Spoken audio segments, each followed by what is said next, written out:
Hello everyone, welcome to the session. दोस्तों, अगर आप आरबीआई ग्रेड बी के साथ बैंक पीओ एग्जाम्स को भी टारगेट कर रहे हो तो आपके मन में हमेशा एक बात रहती होगी, यार क्या सिलेबस है दोनों एग्जाम्स का और दोनों में कौन कौन सी चीजें हैं जो ओवरलैप करती है, ताकि आपको डिफरेंट डिफरेंट प्रिपरेशन ना करनी पड़े। जो कॉमन सब्जेक्ट है उनका एक ही साथ प्रिपेयर हो जाए और जो नॉन कॉमन है उन पे अलग तरीके से आप फोकस कर पाओ। अगर आप इस वीडियो को एंड तक देखोगे तो आपको जितना भी सिलेबस है, कितना ओवरलैप है और कितना ओवरलैप नहीं है, तो उन पूरे डिटेल सिलेबस के हम लोग बात करेंगे। ठीक है, मैं आपके इन सारे क्वेश्चंस का आंसर करूंगा। सबसे पहले तो दोनों के पैटर्न में क्या डिफरेंस है, पैटर्न क्या होता है दोनों का, फिर कितना सिलेबस ओवरलैप है, ठीक है, जो सब्जेक्ट ओवरलैप है और क्या क्या ओवरलैप है उसके बारे में बात करेंगे।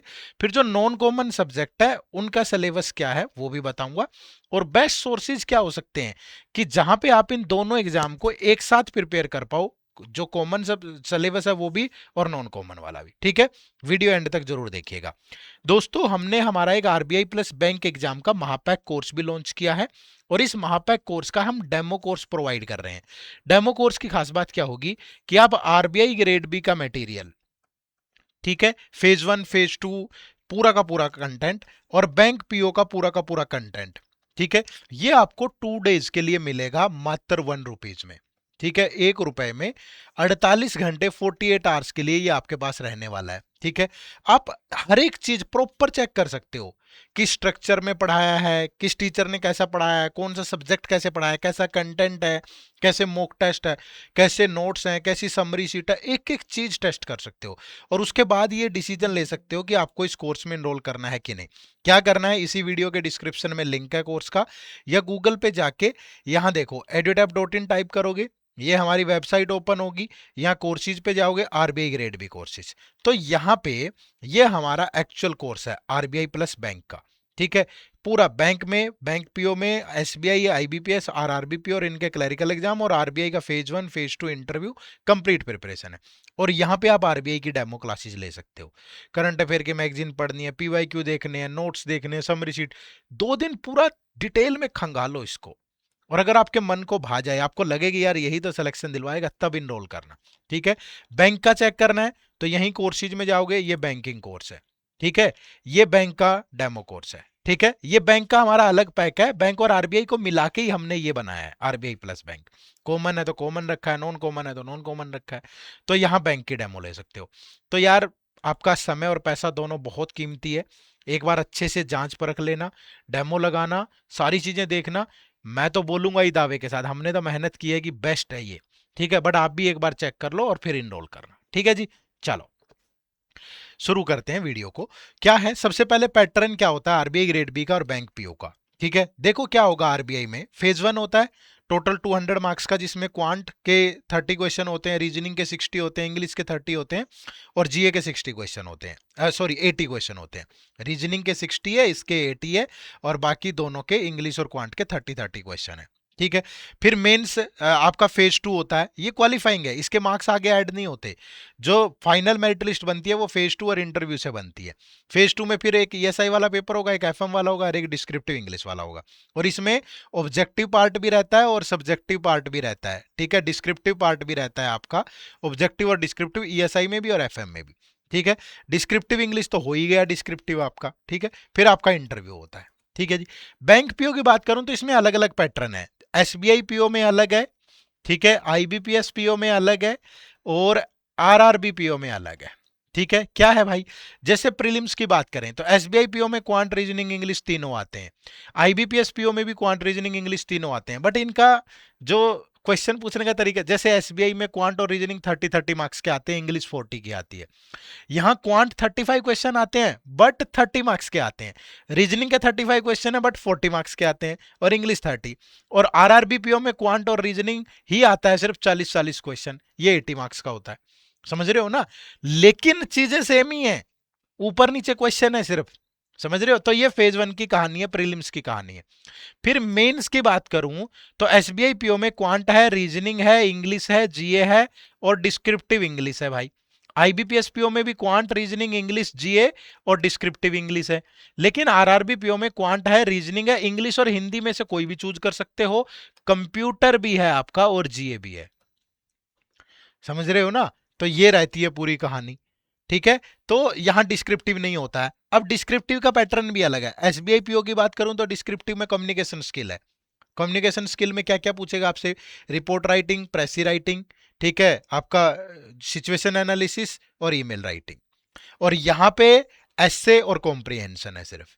ठीक है, हाँ, टाइप करना है पूरा का पूरा। ठीक है, फिर उसके बाद अगर मैं बात करूं तो एक आपका फिर इंटरव्यू राउंड होता है। एसबीआई में आपका एक इंटरव्यू, जीडी और इंटरव्यू दोनों के मार्क्स होते हैं। ठीक है, और उससे पहले आपका एक वो भी होता है, यार मेरे दिमाग से निकल गया, टेस्ट होता है, जर्नली होता है। जैसे आईबीपीएस पीओ में पर्सनालिटी टेस्ट होता है, यहाँ भी एक टेस्ट होगा, वो उसका नाम दिमाग से निकल गया मेरे, बट इन दोनों के मार्क्स ऐड होते हैं। ठीक है, फिर यहाँ एक पर्सनैलिटी टेस्ट है और इंटरव्यू है, इंटरव्यू फिर यहाँ भी है। तो ये तो पूरी कहानी है, पूरा निचोड़ के समझो इसको, पैटर्न को। ठीक है, अब सिलेबस की बात कर लेते हैं।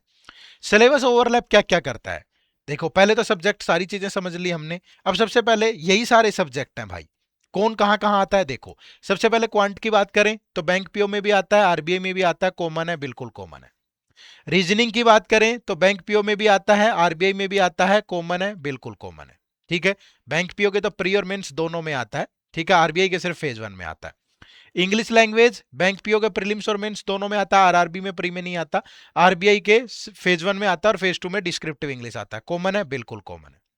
जनरल अवेयरनेस बैंक पीओ के मेंस एग्जाम में आता है, आरबीआई के प्री और फेज 1 और फेज 2 दोनों में काम आएगा, कॉमन है, बिल्कुल कॉमन है। कंप्यूटर अवेयरनेस यहां सिर्फ आरआरबीपीओ में आता है, आरबीआई में नहीं आता, तो कॉमन नहीं है।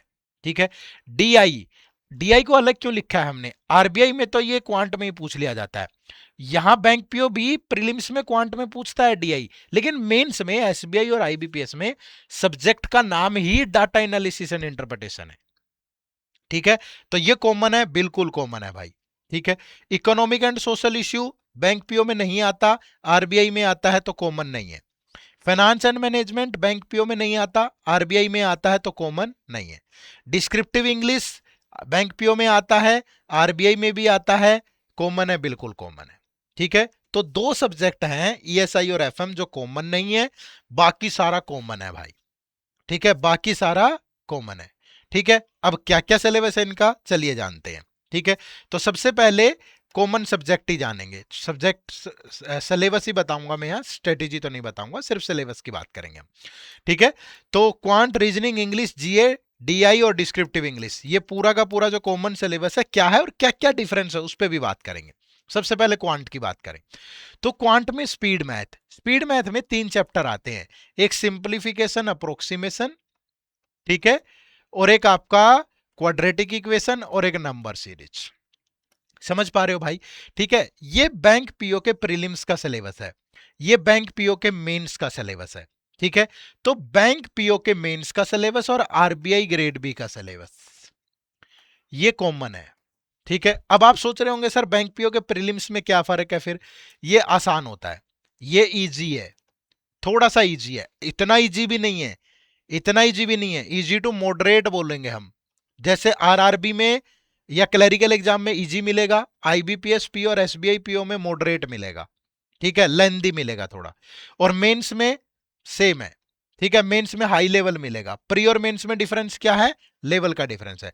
और आरबीआई में भी तीनों सवाल आते हैं, स्पीड मैथ के भी 8 क्वेश्चन मिल जाएंगे आपको, डीआई के 15 सवाल मिल जाएंगे, बाकी के 7-8 क्वेश्चन अर्थमेटिक के टॉपिक से हैं। ठीक है, और बैंक में भी ऐसा ही रहता है, तो इनकी वेटेज ऊपर नीचे हो जाती है, अदरवाइज सेम ही रहता है। तो simplification, approximation, wrong number series, missing number series, quadratic equation बिल्कुल सेम है। ठीक है, डीआई में हर तरह का डीआई, चाहे वो मिक्स चार्ट बेस्ड डीआई हो, कैसलेट डीआई हो, अर्थमेटिक के टॉपिक पे डीआई हो, सारा इंपॉर्टेंट है दोनों एग्जाम्स के लिए। और अर्थमेटिक के सारे topic, ratio, percentage, average, aegis, partnership, mixture, ये वो सारा क्लियर है बिल्कुल। तो अगर आप बैंक पीओ का मेंस लेवल तैयार कर लेते हो तो आरबीआई अपने आप प्रिपेयर हो जाता है भाई, फिर आपको आरबीआई ग्रेड भी अलग से प्रिपेयर करने की जरूरत नहीं है। अगर कोई बच्चा प्रीलिम्स प्रिपेयर करेगा, भैया प्रीलिम्स से लेवल ज्यादा होता है आरबीआई का, समझ रहे हो ना? तो ये ध्यान रखिएगा। तो डीआई भी होता है, अर्थमेटिक भी, स्पीड मैथ भी। ठीक है, क्वेश्चन ऊपर नीचे हो जाते हैं, किसी में कितने क्वेश्चन होते हैं, किसी में कितने, बट सिलेबस सेम है, और एक ही साथ प्रिपेयर करोगे बेस्ट रहेगा। उसके बाद रीजनिंग की बात करें तो रीजनिंग के भी 3 पार्ट हैं। एक पार्ट है मिसलेनियस, मिसलेनियस में आता है alpha numeric series, coding decoding, syllogism, inequality, direction, blood relation, order and ranking. और एक होता है पजल एंड सीटिंग अरेंजमेंट, और एक होता है क्रिटिकल रीजनिंग। क्रिटिकल रीजनिंग में आता है course of action, statement assumption, statement वाले जितने भी चैप्टर है वो वाले। ठीक है, तो ये बैंक पीओ का प्रीलिम्स का सिलेबस है। ठीक है, सीटिंग अरेंजमेंट और पजल लगभग 70%, 70 से 80, 70 to 80% क्वेश्चन बैंक पीओ के प्रीलिम्स में सीटिंग अरेंजमेंट और पजल के ही होते हैं, 70 to 80%। ठीक है, तो ये प्री का सिलेबस है, लेकिन ये मेंस का सिलेबस है। प्री और मेंस में क्या अंतर है? 2 नए टॉपिक आ जाएंगे, मशीन इनपुट आउटपुट और क्रिटिकल रीजनिंग। ये प्री में नहीं आते बैंक पीओ के, ये मेंस में आते हैं। फिर आरबीआई का क्या सिलेबस है? जो सिलेबस बैंक पीओ मेंस का है वो आरबीआई ग्रेड बी का भी सिलेबस है। ध्यान रखना भाई, यही सिलेबस आरबीआई ग्रेड बी का है, सेम सिलेबस है बिल्कुल पूरा का पूरा। Coding decoding, alphanumeric series, machine input output, syllogism, inequality, direction, blood relation, ranking, seating arrangement, puzzle, critical, वही टाइप ऑफ सीटिंग अरेंजमेंट और पजल है जो बैंक पीओ में आती है। तो अगर आप बैंक पीओ मेंस की तैयारी कर रहे हो या उस लेवल पे तैयारी करोगे तो आपका आरबीआई ग्रेड बी अपने आप हो जाएगा। ठीक है, कोई ज्यादा अंतर नहीं है। आरबीआई ग्रेड बी की रीजनिंग बैंक पीओ मेन से थोड़ी आसान होती है, लेकिन बैंक के प्रीलिम्स से लेवल ज्यादा होता है। बात को समझे सारे? टॉपिक भी लिखे हैं, क्या क्या प्रिपेयर करना है, एक एक चीज डाल के दे दी है भाई। ठीक है, चलो, तो कॉमन सब्जेक्ट है, बिल्कुल कॉमन है, एक को तैयार करोगे दूसरा भी हो जाएगा। ठीक है, उसके बाद इंग्लिश लैंग्वेज। इंग्लिश में भी तीनों सेक्शन है, ग्रामर भी है, वोकैबुलरी भी है, कॉम्प्रिहेंशन भी है। ठीक है, मैं आपको यहां लिख के भी बता देता हूं जो जो टॉपिक इंपॉर्टेंट है। सबसे पहले आरसी, रीडिंग कॉम्प्रिहेंशन, दोनों में आता है भाई। बैंक के प्री में भी आता है, मेंस में भी आता है और आरबीआई में भी आता है। ठीक है, इवन कॉम्प्रिहेंशन डिस्क्रिप्टिव में भी आता है, आईबीपीएस पीओ के। फिर दूसरी, दैट इज क्लोज टेस्ट। ठीक है, तीसरा पैराजंबल, पैराजंबल। ठीक है, चौथा फिर आपका जितनी भी तरह की और अरेंजमेंट देगा, या आप पैराजंबल, एरर डिटेक्शन, जो मेन है मैं वो बता रहा हूं, एरर डिटेक्शन। ठीक है, फिर वर्ड स्वैप या वर्ड रीअरेंजमेंट बोल लो, ये वाला। फिर इडम्स एंड फ्रेजेस, इडम्स एंड फ्रेजेस, ये रिप्लेसमेंट भी आ सकता है, अरेंजमेंट भी आ सकता है इनका।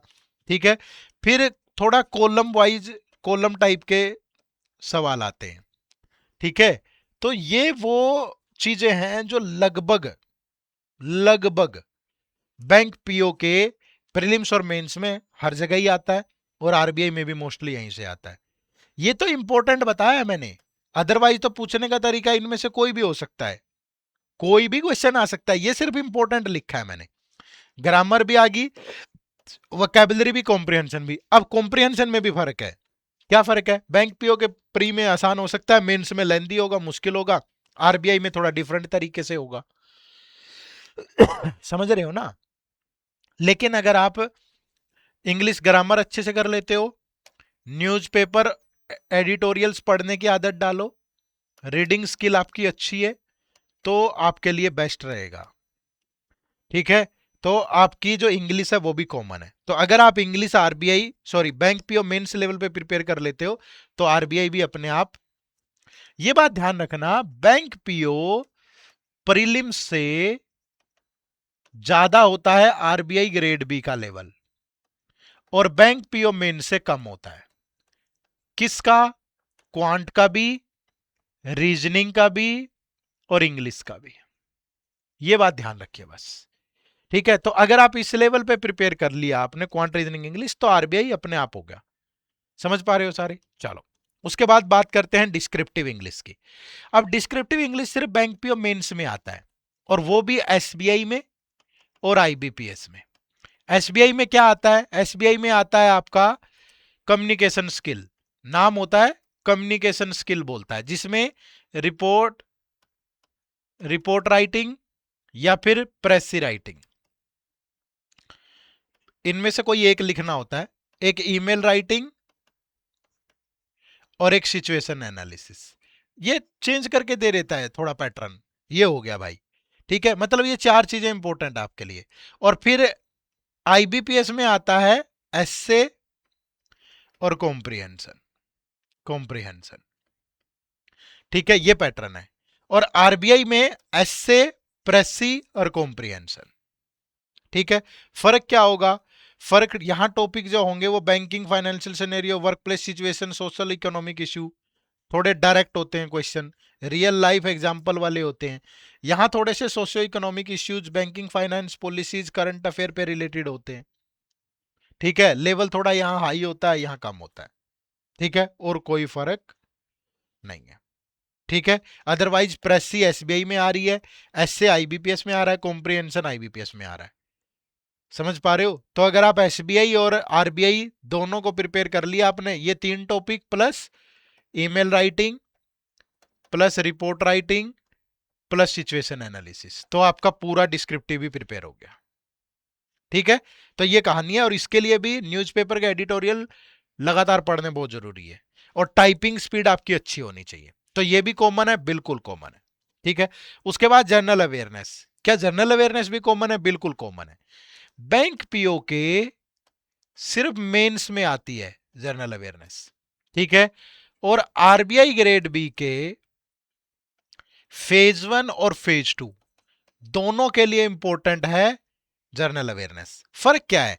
अब बैंक पीओ में आईबीपीएस, एसबीआई और आरआरबी। ठीक है, ध्यान रखना आरआरबी में क्वेश्चन स्टैटिक पे होते हैं थोड़े से, और बाकी अगर आप एग्जाम से पहले 6-8 महीने की करंट अफेयर कर लो, थोड़े सीधे सवाल होते हैं। एसबीआई के अंदर फाइनेंशियल अवेयरनेस पे ज्यादा क्वेश्चन होते हैं। ठीक है, रिपोर्ट स्कीम भी इंपॉर्टेंट है, एग्जाम से 6-8 महीने पहले की करंट अफेयर कर लो। आईबीपीएस में आरबीआई के सर्कुलर पे, नोटिफिकेशन पे ज्यादा सवाल होते हैं थोड़े से, बाकी फाइनेंशियल अवेयरनेस भी होती है, रिपोर्ट स्कीम भी होती है, तो मतलब यहां लेवल थोड़ा ज्यादा होता है, यहां थोड़ा कम होता है। ठीक है, फेज 1 में आरबीआई के भी अब स्टैटिक वाला पार्ट आने लगा है थोड़ा, लास्ट 2026 में स्टैटिक के काफी क्वेश्चन थे। बाकी एग्जाम से पहले 6 महीने की करंट अफेयर कर लो। ठीक है, रिपोर्ट स्कीम ये सारी पढ़नी चाहिए आपको, क्योंकि अगर ये फेज 1 में नहीं तो फेज 2 में जरूर काम आ जाती है डिस्क्रिप्टिव वाले पेपर में। ठीक है, ऑब्जेक्टिव में भी और डिस्क्रिप्टिव में भी दोनों ही काम आ जाती है। ठीक है, अगर मैं सिलेबस की बात करूं तो ये सिलेबस है दोनों का ही, तो सिलेबस कॉमन है। अगर आप आरबीआई को ध्यान में रख के तैयारी कर रहे हो, अगर आप आरबीआई ग्रेड बी की जीए प्रिपेयर कर रहे हो और स्टैटिक वाला पार्ट प्रिपेयर कर रहे हो, तो आपकी बैंक पीओ की भी जीए हो जाती है। ठीक है, यही सिलेबस है। National current affair, international, state current affair, sports की न्यूज, सेंट्रल गवर्नमेंट के schemes, agreement and MoU, book and author, summit conference, defence in news, science and tech in news, banking and insurance, strategy के bank rank report index, business and economy related news, important days, theme, related fact, obituary, important appointment. ठीक है, important award, union budget, absent portal, static banking committee, RBI news, RBI के circular, notification, report जितनी भी है, abbreviation, international, कुछ भी जो भी है, सिलेबस सेम है। तो यहां ध्यान रखना, क्वांट, रीजनिंग, इंग्लिश जिसने बैंक पीओ मेंस का प्रिपेयर किया आरबीआई भी हो गया, और जीए जिसने आरबीआई ग्रेड बी के लिए प्रिपेयर की उसकी बैंक पीओ की भी हो गई। समझ पा रहे हो भाई? चलिए, तो ये तो थी कॉमन चीजें, और ये जनरल अवेयरनेस में थोड़ा डिफरेंस है, ये मैंने बता दिया। ठीक है, तो ये तो हो गया syllabus overlap, quant, reasoning, English, GA, DI और डिस्क्रिप्टिव इंग्लिश। अब ये 2 सब्जेक्ट बच गए, कंप्यूटर की बात नहीं करेंगे, कंप्यूटर हल्का सा ही आता है आरआरबी में बस, ईएसआई और एफएम। ठीक है, अब ईएसआई और एफएम ये नॉन कॉमन सब्जेक्ट है दोनों में। ठीक है भाई, ये सिर्फ आरबीआई ग्रेड बी में ही आते हैं, तो इनका भी बता देता हूं, सिलेबस डिटेल में बता देता हूं। देखो, ये आरबीआई ग्रेड बी का फेज 2 का पैटर्न है। ठीक है, पेपर 1 होता है इकोनॉमिक एंड सोशल इश्यू, जिसमें 50% ऑब्जेक्टिव टाइप के क्वेश्चन होते हैं, 50% डिस्क्रिप्टिव टाइप के, लेकिन ये थोड़े बहुत ऊपर नीचे हो जाते हैं, ये मैंडेटरी नहीं है कि इतना ही रहेगा, फिक्स नहीं है। टोटल मार्क्स जो है वो 100 होते हैं। ठीक है, 100 मार्क्स का ये पेपर होता है। पेपर 2 होता है इंग्लिश वाला, डिस्क्रिप्टिव इंग्लिश। ठीक है, इसमें 3 क्वेश्चन होते हैं, एसे और कॉम्प्रिहेंशन और प्रेसी, मैंने बताया था आपको, ये भी 100 मार्क्स का होता है। पेपर 3 होता है फाइनेंस एंड मैनेजमेंट, इसमें भी ऑब्जेक्टिव और डिस्क्रिप्टिव होता है, थोड़ा बहुत ऊपर नीचे हो जाता है, लगभग वेटेज 50-50 रहती है, तो ये भी 100 मार्क्स का होता है। ठीक है भाई, तो बाइलैंग्वेज होते हैं, अगर इंग्लिश को छोड़ दें तो हिंदी इंग्लिश दोनों में ही आते हैं, ये ध्यान रखना, सारा ही पेपर इंग्लिश को छोड़ के हिंदी इंग्लिश दोनों में आता है, चाहे बैंक का हो यहाँ का हो। ठीक है, तो ये पैटर्न है। अब बात कर लेते हैं डिटेल। अब सबसे पहले ईएसआई की बात करूं, economic and social issue, paper 1 की। तो इसमें स्टैटिक जो है 25% होता है, करंट 75% होता है। ठीक है, चाहे अब जो ऑब्जेक्टिव है वो 50 मार्क्स का है, डिस्क्रिप्टिव है वो 50 मार्क्स का है।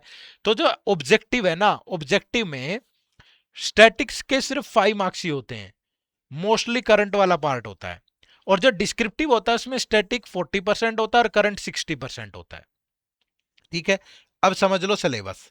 अगर स्टैटिक वाले पार्ट की बात करूं, चाहे वो ऑब्जेक्टिव है चाहे डिस्क्रिप्टिव है, ठीक है, तो ये आपके सिलेबस का पार्ट है। ग्रोथ एंड डेवलपमेंट, जिसमें आगे सब topics, measurement of growth, national income, per capita income, poverty, ये सारा, इंडियन इकोनॉमी जिसमें ये सारी चीजें आ जाती हैं, फिर ग्लोबलाइजेशन ये पूरा, फिर सोशल स्ट्रक्चर इन इंडिया ये पूरा।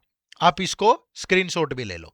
मोस्ट इंपॉर्टेंट क्या है, inflation, balance of payment, monetary policy, physical policy, measurement of growth, sustainable development and economical issue, environmental issue sorry, international economic institutions, ये मोस्ट इंपॉर्टेंट है। बाकी ये पूरा आपका सिलेबस है, स्टैटिक वाले पार्ट की बात कर रहे हैं। अगर करंट की बात करूं और ऑब्जेक्टिव पेपर के लिए करंट की बात करूं, तो गवर्नमेंट की स्कीम जैसे पेंशन वाली, ठीक है, अटल पेंशन योजना या एनपीएस जो भी है, फाइनेंशियल इंक्लूजन में पीएम जनधन योजना, इंडियन एग्रीकल्चर मत्स्य संपदा योजना, पीएम किसान योजना, इस तरह की योजना, एम्प्लॉयमेंट जनरेशन, नेशनल अप्रेंटिसशिप, ठीक है, social issue catering to health, Bharatiya Jan औषधि परियोजना, वुमेन एंड गवर्नमेंट वाली, बेटी बचाओ बेटी पढ़ाओ, सब सवधर गृह, एजुकेशन से पोस्ट मैट्रिक स्कोर, ये एग्जाम्पल है इस तरह की स्कीम। और other area such as social justice, urbanization, migration, poverty alleviation और आपका एनवायरनमेंट से रिलेटेड, ये जितनी भी ऐसी स्कीम्स है ये इंपॉर्टेंट है ऑब्जेक्टिव के लिए। और मोस्टली पार्ट करंट में, ऑब्जेक्टिव में करंट का ही होता है। फिर ईएसआई रिलेटेड करंट अफेयर और report, economic survey, union budget, world development report, world economic outlook, financial stability report, currency and finance report, RBI की annual report, reports on trend जो भी आजकल ट्रेंड में हो, ठीक है, progress in banking industry, reports by WEF, और other related भी फेज टू सिलेबस जैसे gender equality, environment, poverty, migration, urbanization. तो ये करंट का पार्ट है ईएसआई का, ऑब्जेक्टिव का, मोस्टली यहीं से होता है। ठीक है, उसके बाद डिस्क्रिप्टिव में करंट से क्या क्या होता है, रिपोर्ट, ठीक है, economic survey, union budget, world development report, world economic outlook, financial stability report, currency and finance report, RBI की annual report, report on trend, progress in banking industry, other report जो कि जेंडर इक्वालिटी, इन्वायरमेंट, पॉवर्टी ये वाली है। और editorial जरूर पढ़ें भाई, द हिंदू से कई बार डायरेक्ट क्वेश्चन भी आपको मिल जाता है। ठीक है, तो ये ईएसआई करंट डिस्क्रिप्टिव के लिए। ठीक है, उसके बाद एफएम की बात करें तो एफएम में 50 मार्क्स का मैनेजमेंट, 50 का फाइनेंस, थोड़ा बहुत ऊपर नीचे हो जाता है, ये एग्जैक्ट।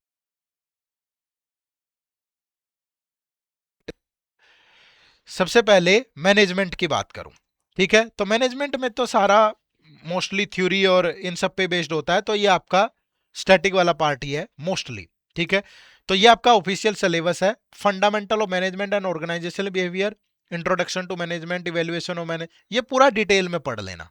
ठीक है, और यहां पे मैंने इंपॉर्टेंट चीजें लिख दी है, motivation, leadership, communication, general management, emotional intelligence, personality and perception, conflict, organisational change and reinforcement, corporate governance, ethics, ये आपको मैनेजमेंट में प्रिपेयर करना है। ठीक है, फाइनेंस की बात करूं तो फाइनेंस में भी 50% स्टैटिक होता है, 50% करंट होता है। ठीक है, तो अगर मैं ऑब्जेक्टिव पेपर की बात करूं जो कि 25 मार्क्स का है फाइनेंस का, क्योंकि टोटल फाइनेंस एंड मैनेजमेंट 100 का है ना, तो फाइनेंस 50 का है, तो जो 25 मार्क्स का ऑब्जेक्टिव होगा उसमें स्टैटिक और करंट लगभग इक्वल इक्वल होते हैं, और डिस्क्रिप्टिव में भी लगभग इक्वल इक्वल होते हैं, करंट थोड़ा सा ज्यादा होता है।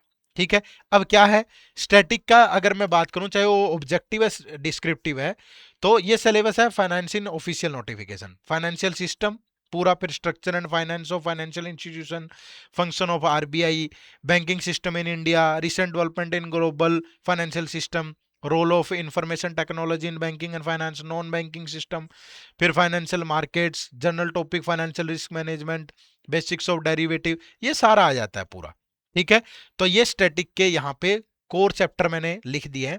Income statement and balance sheet, cash flow and ratio, primary and secondary market, risk management, inflation, derivatives, bonds, functions of RBI, fiscal policy, financial institutions, banking system plus NBFC, alternate sources of finance. ये static का है finance के लिए, ठीक है।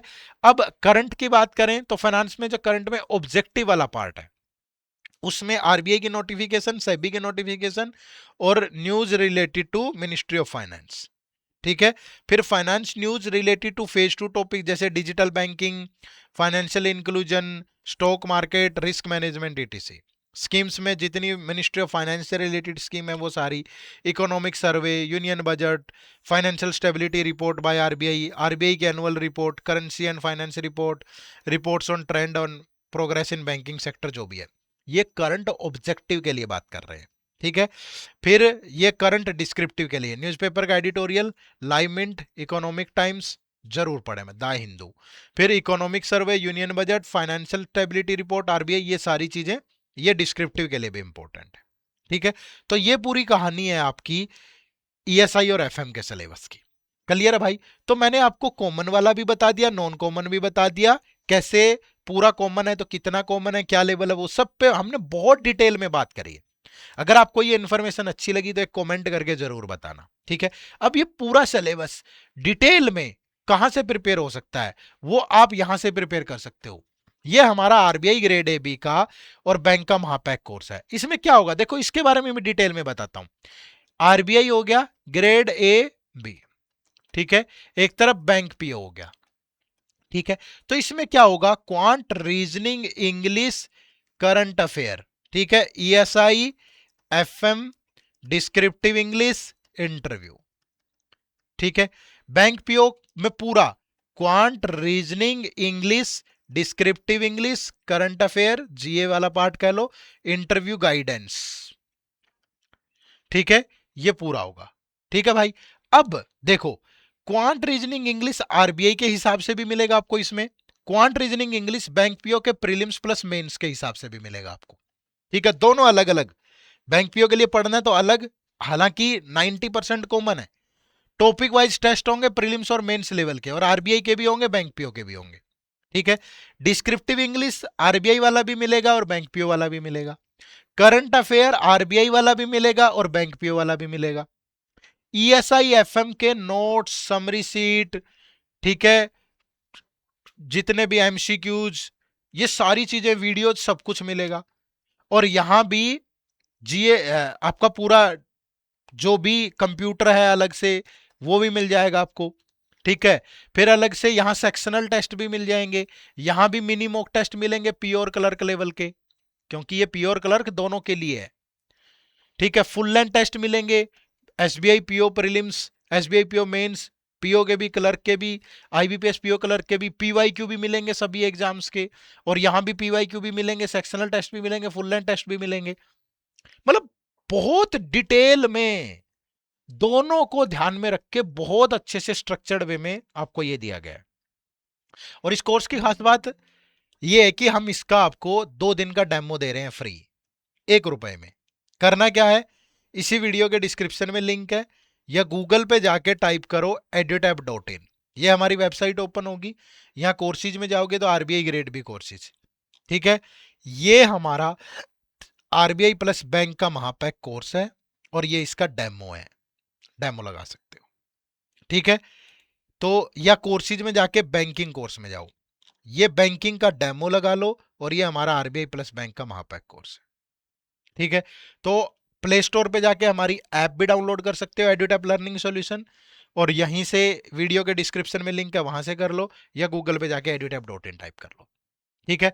Complete information, सारी चीजें detail में हमने बात कर ली है।